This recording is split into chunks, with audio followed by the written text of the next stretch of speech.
Oi pessoal, tudo bem? Ralph Peter com você novamente, programa Livros em Revista, que vai ao ar toda quarta-feira às 19 horas na nossa BCC Television, que sempre tem o firme propósito de levar até vocês um bom programa, um bom entretenimento, com um bom conteúdo e principalmente com um nível intelectual elevado, que naturalmente ocorrerá em alguns segundinhos.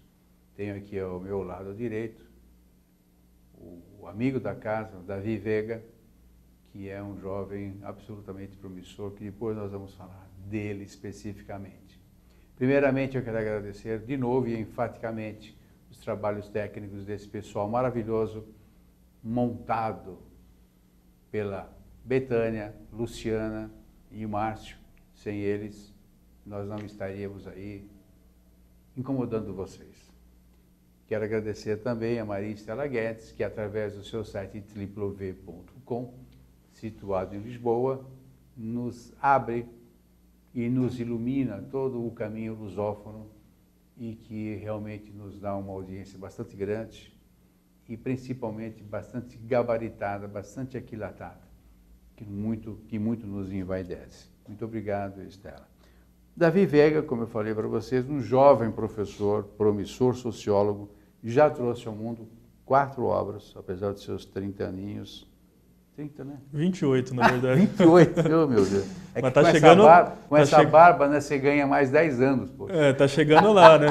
A água tá batendo. 28 já. só? 28, por enquanto. Que beleza. E todas as obras voltadas a decifrar acontecimentos e movimentos sociais.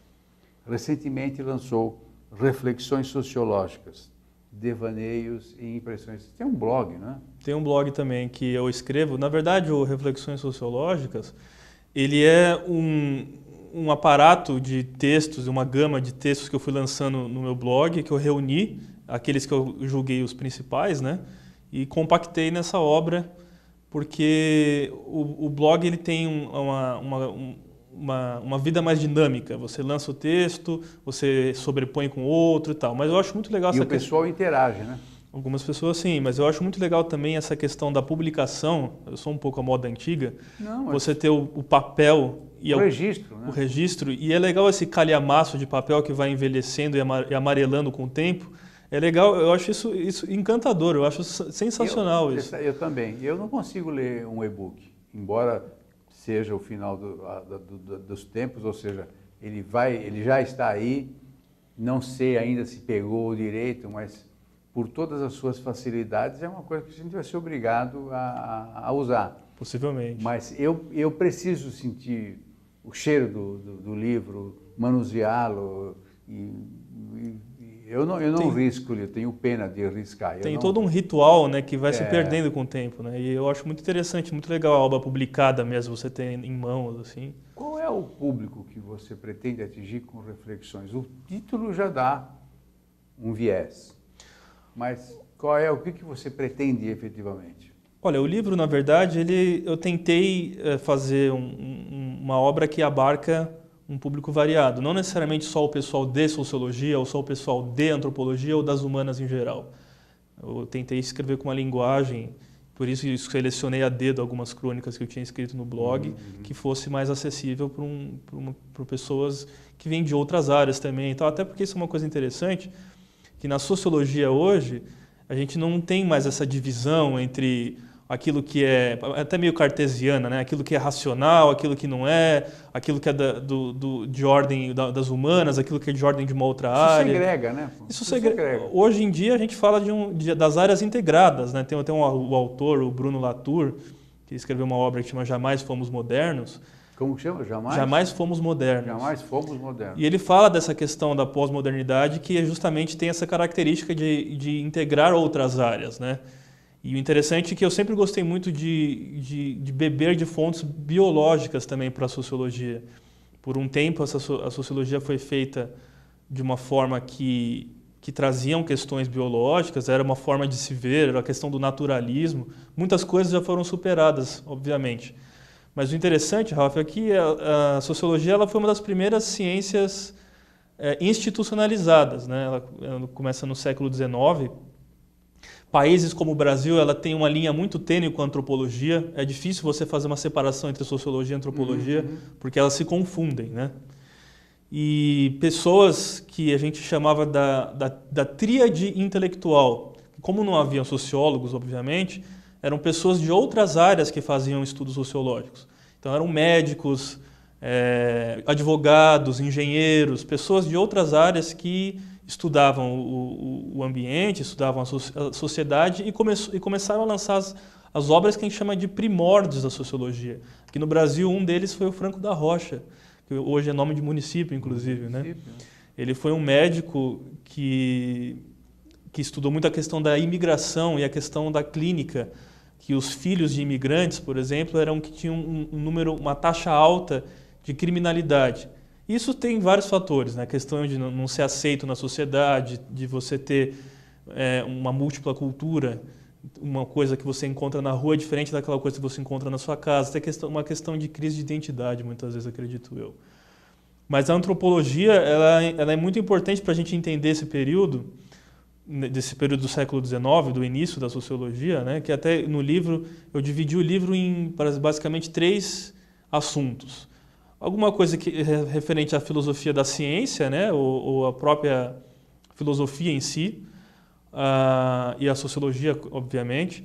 Um pouco também sobre a questão identitária do Brasil, a questão da formação do pensamento social brasileiro, e alguma coisa internacional, que eu peguei um golpe de Estado na Turquia, aquela tentativa de golpe de Estado na Turquia que teve pouco tempo atrás da Turquia, enfim, alguns outros assuntos que fazem parte do espectro atual, né? Atual que eu digo de pelo menos uns 2 ou 3 anos para cá, né? E a antropologia ela surgiu como uma ciência de comparação. Isso é uma das coisas chave para a gente entender o pensamento sociológico e antropológico do século XIX e do início do século XX.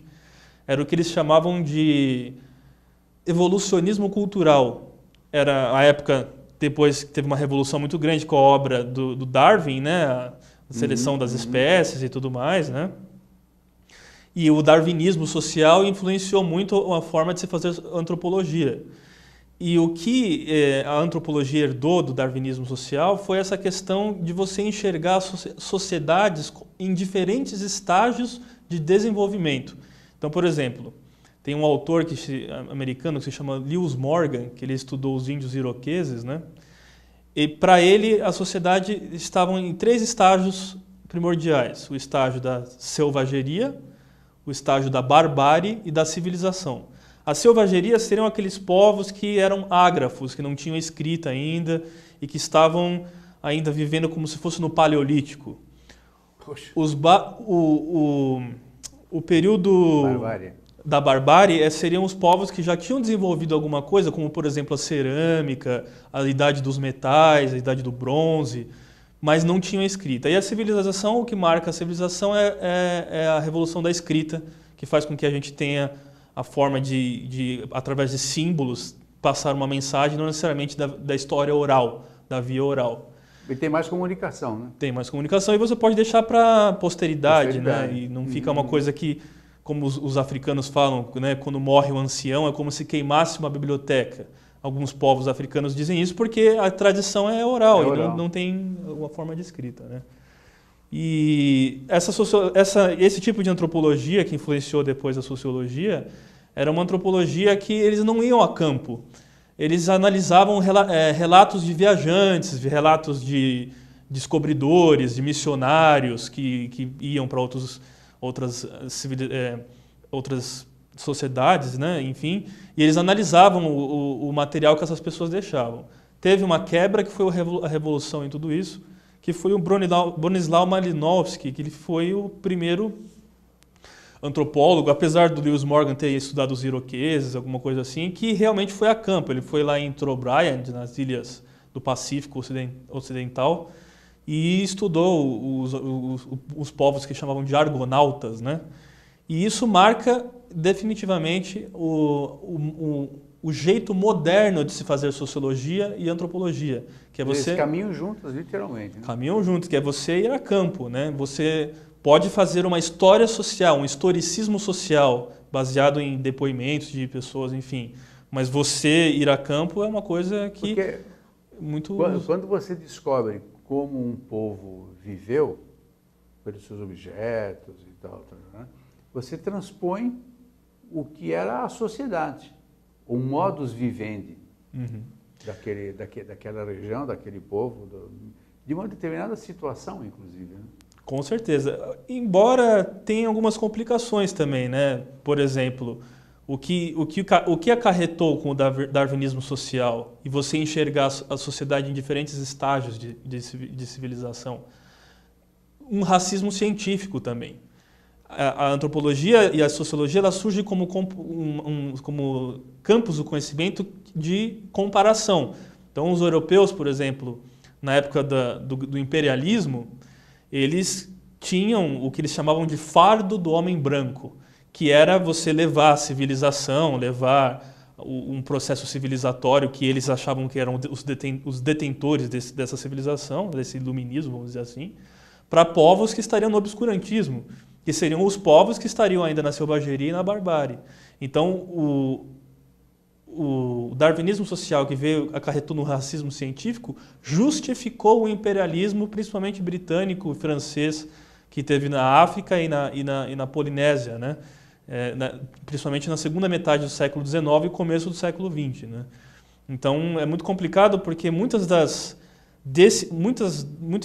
forma desse tipo de ciência, de se fazer ciência, já foi superada. Né? Hoje a gente fala muito do campo não necessariamente só funcional, né? que tudo é regido por funções biológicas, alguma coisa assim, ou deterministas. A gente fala muito do campo do simbólico. E esse campo do simbólico, ele traz instituições.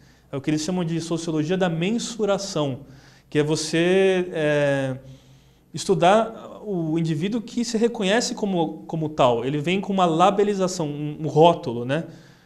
Se você estuda, por exemplo, você rotula estudante, rotula morador de rua, homossexual, seja lá o que for, ele vem acarretado com isso toda uma gama de comportamentos que se espera que esse indivíduo tenha.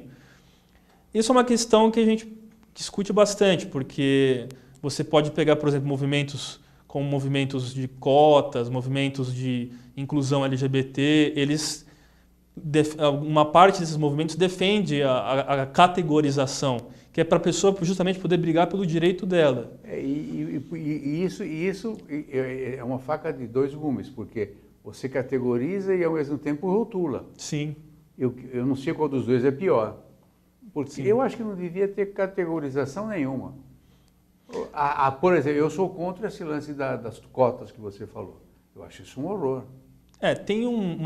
Tem uma linha da sociologia que defende muito uma não categorização. Tem um sociólogo brasileiro que é o Demetrio Magnoli, né? Ele é um O apelido dele é Pezão.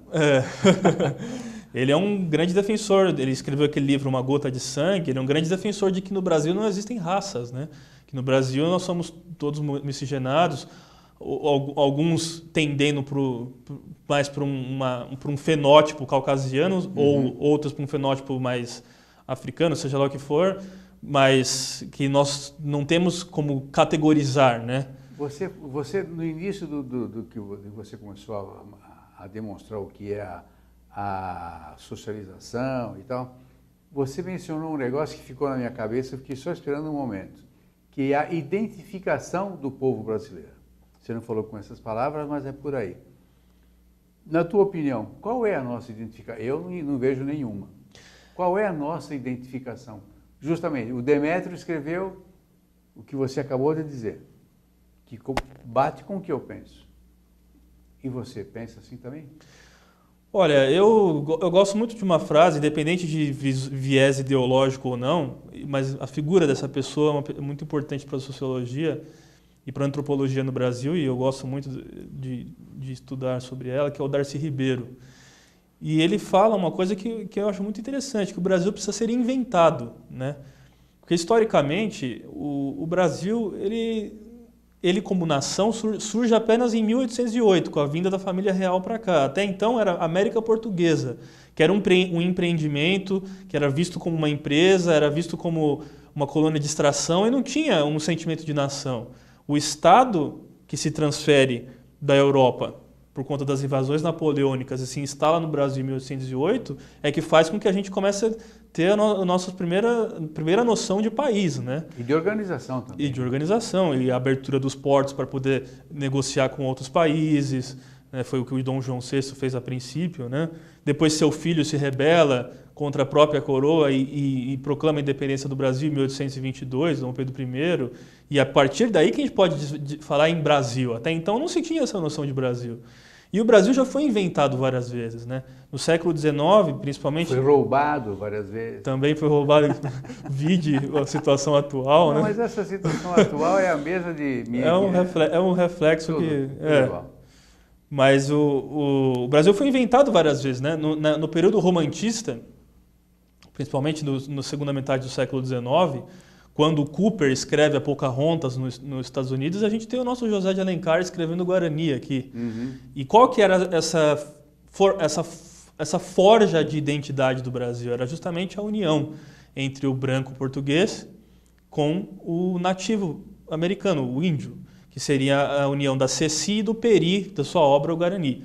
Nesse processo, o negro ficou de fora. O negro só vai ter uma inserção na sociedade e na questão de cultural brasileira a partir dos anos 20 e 30, com a Semana de Arte Moderna de 22, com o antropofagismo, e com a Frente Negra Brasileira nos anos 30, que aí tem um outro período onde se pensou em forjar um Brasil. Só que a princípio, o Brasil foi forjado com uma visão oficial e elitista, né? Não foi à toa que foi escolhido o Guarani, que era um índio dócil ao português, né?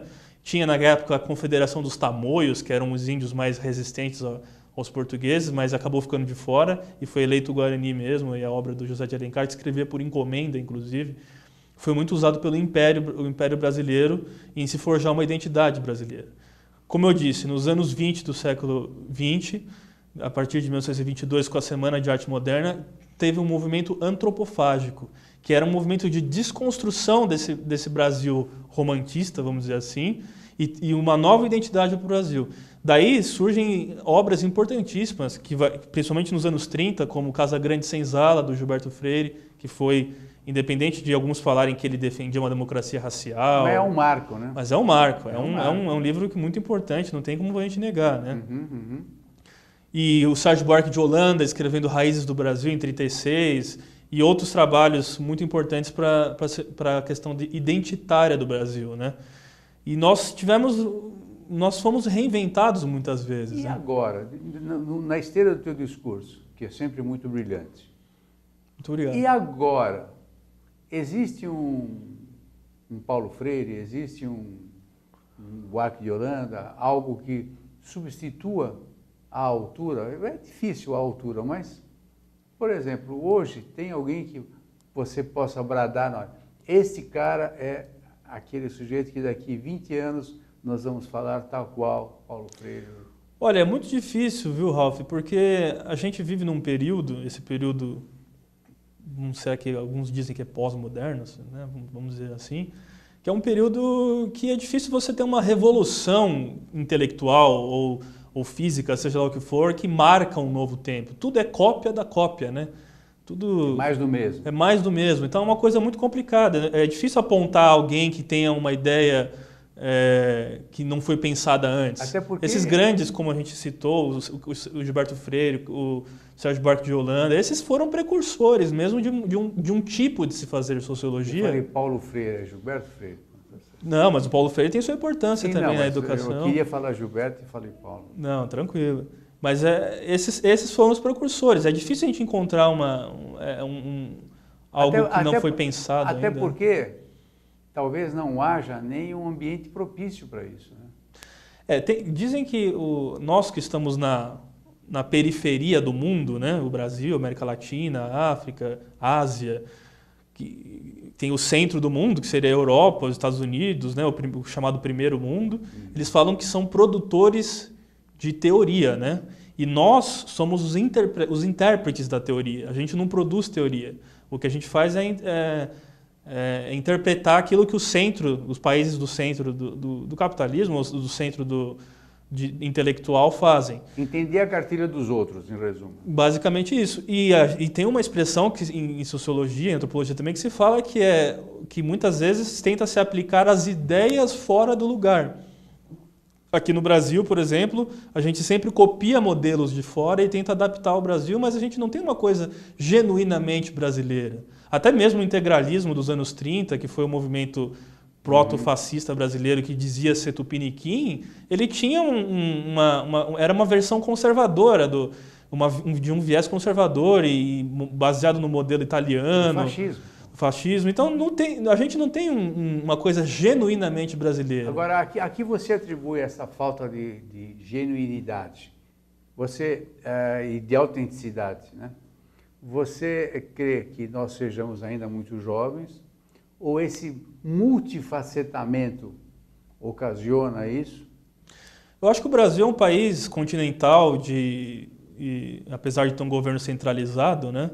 E a gente precisaria descentralizar um pouco, na minha opinião, ser mais multipolar, mas o Brasil é um país continental que é difícil a gente dizer o que é brasileiro, né? Aquilo que se diz que é nacional no Nordeste é diferente do Sudeste, que é diferente do Sul, que é diferente do Centro-Oeste, do Norte, seja lá o que for. É difícil a gente dizer qual é a característica. Todo país tem diversidade cultural e tem a cultura que é eleita. Por exemplo, na época do Getúlio Vargas, nos anos 30, justamente com esses autores que contribuíram para o Estado Novo, para uma outra forma de se interpretar o Brasil, você teve uma nacionalização do samba, do futebol, coisas que a gente cultiva até hoje como sendo coisas da nossa cultura, né? Mas a gente sabe que foi uma construção de Estado e foi um esforço por parte do governo, na verticalidade mesmo, que fez e que impôs uma cultura para o país inteiro. Então, o carnaval, o samba, o futebol são coisas que foi através de uma construção de Estado que a gente adquiriu. E uma coisa genuinamente brasileira eu acho difícil, porque até as nações indígenas elas se dividiam em várias nações. Então, qual será que são os tamoios, é o tupi-guarani, é o pataxó, seja lá o que for, não dá para a gente saber. Pelo que você está falando, isso é ruim. Você acha ruim? Eu acho que tem, como quase tudo, o seu lado bom e o seu lado negativo, né? Porque a gente, por exemplo, até mesmo na sociologia e na antropologia, como eu estava dizendo, a gente não fica preso a um método ou a uma escola de tradição de se fazer ciência. A gente consegue orbitar em várias linhas de pensamento. Então, por exemplo, como nós somos os intérpretes e não os criadores de teoria, a gente não tem escolas tradicionais que ficam fixas a essas teorias. Então, um estudante brasileiro de história, de sociologia, de antropologia, seja lá o que for, ele estuda o estruturalismo, o funcionalismo, o funcional estruturalismo, a antropologia cultural, seja lá mais o que for. Diferente de você pegar um estudante, por exemplo, da escola de Chicago, que já fica mais no funcionalismo, ou de uma escola francesa que fica no estruturalismo, e o cara fica fiel àquilo. Aqui a gente tem relatos de estudantes brasileiros que vão para outros países que, porra, é como você chutar com as duas pernas, cara. Você fala mais de um idioma, você entende daquela linha, entende de outras linhas também, conhece outros autores. Ganhou flexibilidade. Ganha flexibilidade. Como nós brasileiros, bons brasileiros, somos camaleões, né? Mas eu acho que justamente essa flexibilidade, esse jogo de cintura, eu não gosto muito disso, mas o jeitinho brasileiro, que eu acho uma sacanagem, é fruto justamente dessa miscigenação. Com certeza. Nós não somos nem A, nem B, nem C, nós somos um múltiplo. Sim. Eu acho que isso cria uma característica diferenciada. Então você pega, olha, desculpe, você pega, me perdoe que eu vou parecer preconceituoso, mas o que eu vou fazer? Você pega um americano, você vê um americano, tem um jeitão de bobão. Você pega um alemão, parece... Um brasileiro, talvez porque seja o meu ambiente, ele é diferenciado nisso. Parece que ele está sempre alerta. Não, e a gente sabe que o americano é muito esperto, é muito culto e tal, apesar do Trump ter sido eleito. Mas Cada um tem o Hitler que merece, né? Infelizmente, né? Em suma, são desvios, são derrapagens, que a gente, no final das contas, acaba acertando.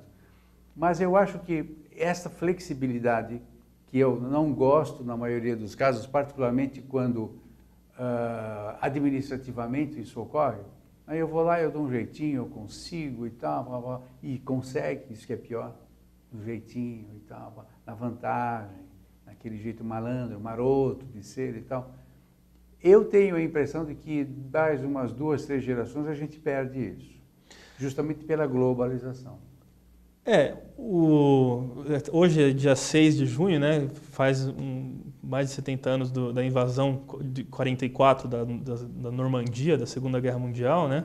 E lembrando isso, me lembrou um fato de quando os brasileiros, os pracinhas, foram para a Segunda Guerra, o piloto americano, ele era só piloto. Tinha o piloto, tinha o mecânico, tinha o revisor, tinha o metralhador. O brasileiro fazia tudo. E os caras ficavam impressionando. Então a gente é um povo do improviso, né? Sim. Aqui o mecânico entende não só de mecânica, mas ele entende também eletricidade, de não sei o quê. Então é uma coisa muito legal isso daí, né? Deixa eu te falar um negócio. Nós estamos quase encerrando, tá? Claro. Você fala para burro também? Pô, okay. Escuta aqui.